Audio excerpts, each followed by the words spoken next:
Good morning, everybody. I'm currently in my kitchen, and this is the first episode of a cooking show that I hope is soon to be canceled. If you recognize me, I might be your orthodontist, but this is a video that's not about orthodontics, and it's not about the coronavirus, but because of the coronavirus, I'm an orthodontist doing a cooking show. So in my spare time when I'm not working, I do really enjoy cooking. So I thought I got nothing better to do right now than to film this little video for you. So we're going to learn today how to make homemade biscuits. And if you think about homemade biscuits, you probably think about your grandmother's homemade biscuits or your great-grandmother's, and mine are probably not as good as hers. But one of these days, Lord willing, I'm going to be a grandfather and you may be a grandparent, and we got to learn how to make those biscuits for our grandkids. So I'm going to show you several things today. I'm going to show you a few tips about some things that I do, and you may already know all of these, but maybe you'll pick up one or two things that might help you make a really good biscuit. So I learned my recipe from my father, who taught me how to make a biscuit, and so this is some things that he taught me with a few of my own twists. So to make biscuits, you got to have, first thing you got to have is flour. You got to have something that makes them rise. You got to have a fat, and you got to have a liquid. So I prefer to use self-rising flour, and I think one of the biggest tips I can give you is try to use White Lily brand self-rising flour. If you're doing the Kroger pickup or the Walmart pickup, don't let them substitute anything else. Those other brands are fine for other stuff, but for biscuits, really try to use White Lily, and I think you'll find that it does a little bit better. So I use self-rising flour, so I'm not adding any baking soda or baking powder. But if you were to not have that and you use regular all-purpose flour, you would need to add some baking powder to help it rise. All right, so I've got 2 cups of flour, and we've got that sifted into this bowl. All right, so the next thing we need is some kind of fat, and this is where I do something a little bit different. I actually use beef fat, and this is some fat that I rendered myself at home. It's super easy to do. Maybe I'll show you that in episode 2 or 3, but you do not have to do this. Most people that are making biscuits at home are using Crisco shortening, which works great, or you can use commercial lard that you can find at the grocery store. That works great too. But I'm using this beef fat, and we've got a 1/4 cup of that measured out, and we're going to put this in to the flour. Now you'll notice I use one tool for making biscuits, and that's a fork. And I think the fork, for whatever reason, is kind of key because it helps you mix well but not overmix the biscuit dough.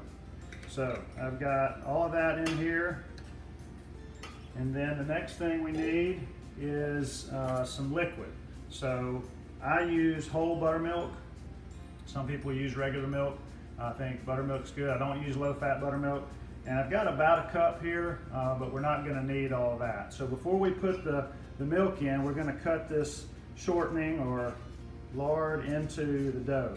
And what you'll see is I'm using this fork to just press this up against the side of the bowl. Always use a little bit bigger bowl than you think you need. And you want to press that all the way through so that you cut this into really small pieces. Now some people use a pastry cutter, some people use their hands, some people use a food processor, some people use a little butter with their shortening. None of that stuff is a problem, and you can experiment with that. But what I've done now is I've kind of cut that fat into this flour so that I have nothing but really small pieces.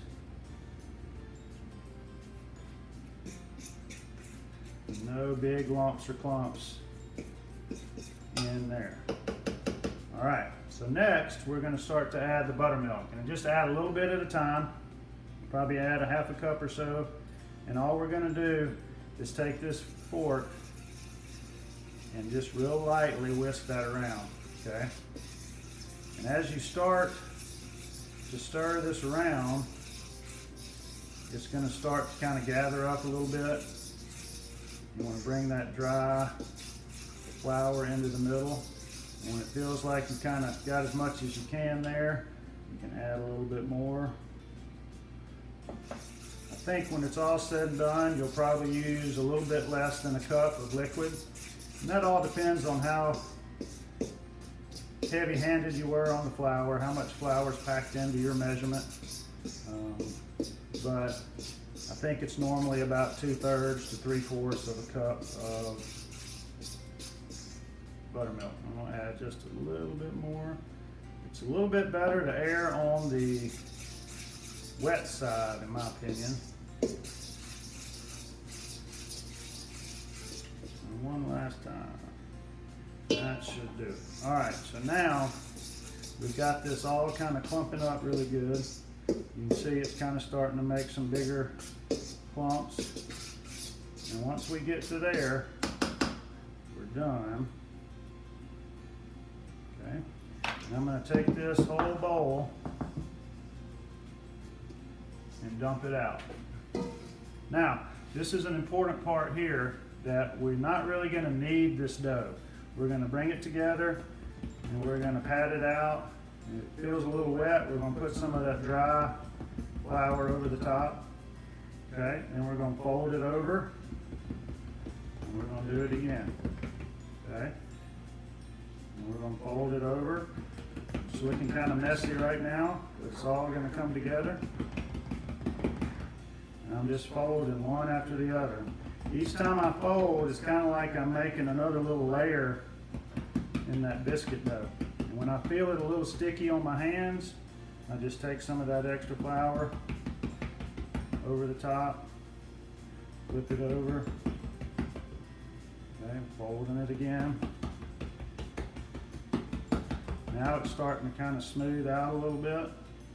Doesn't matter how you fold it, you'll start to kind of feel that it's all sort of taking shape a little bit. So the height that I'm looking for, and this will be my last time, I usually measure it about the height of my finger. So I'm kind of looking like that. And if it's not that thin enough, pat it out a little bit more.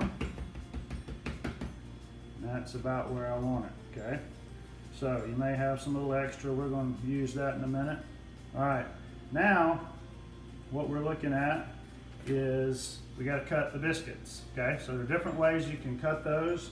If you don't have a biscuit cutter, I use a little mold like this, which works great. If you have an empty can, you can use a little can like this. They make a little smaller biscuit, but that still is good. I think this is my wife's grandmother's biscuit cutter. That works good. And if you've been at home for a while, you probably have some empty wine glasses laying around. And if you have those laying around at home, you can cut biscuits with those. They'll all work, okay? So I'm going to use my little mold here. I'm going to spin this around. And then I just use a little cookie sheet. And we're going to cut the biscuits, okay? No real science to this, except you want to try to get right to the edge so that you make the most of your dough. The first cut is usually the best biscuits, because after that the dough has to get worked a little bit more and they end up being not quite as pretty. Okay, so we can take these biscuits out and lay them on here. I don't really grease that pan. I don't think you need it. One important thing is make sure they're touching. I think that helps them rise a little bit better.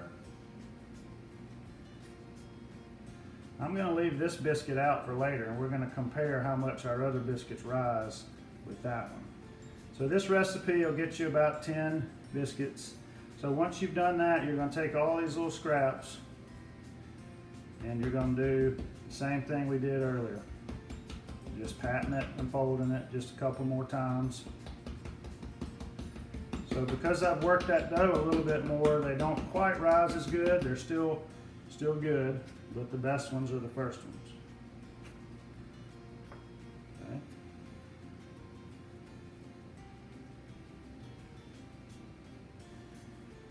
Probably can get one more good one out of this.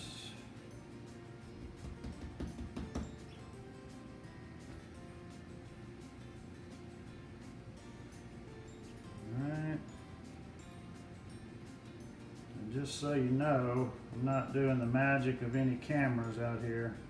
We'll make us a couple of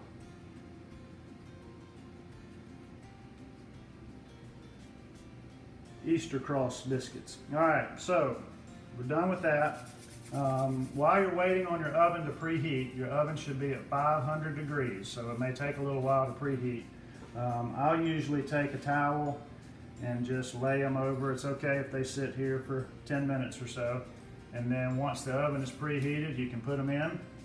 And then they're gonna bake for about 10 minutes, but about 5 minutes into it, we're gonna take them out and put some butter on it. And I'll show you that in just a second. All right, these were in the oven about 5 or 6 minutes. They've risen. You can kind of tell how much they've risen from where this initial biscuit was. This is my grandfather's oven mitt, by the way, still hanging on to it. So right now, we're just gonna put a little melted butter on the top of these. And you don't have to do this step, but why wouldn't you do this step? It makes everything a little better. So, and you can also see what I was talking about. These biscuits here look a lot better than these that had, you know, the second working, but they're still really good.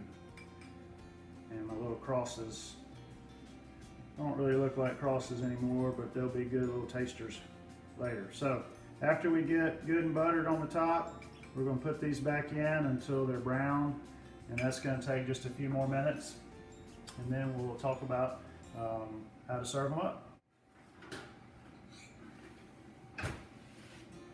All right, I think our biscuits are done. I'm going to take these off here. Hot.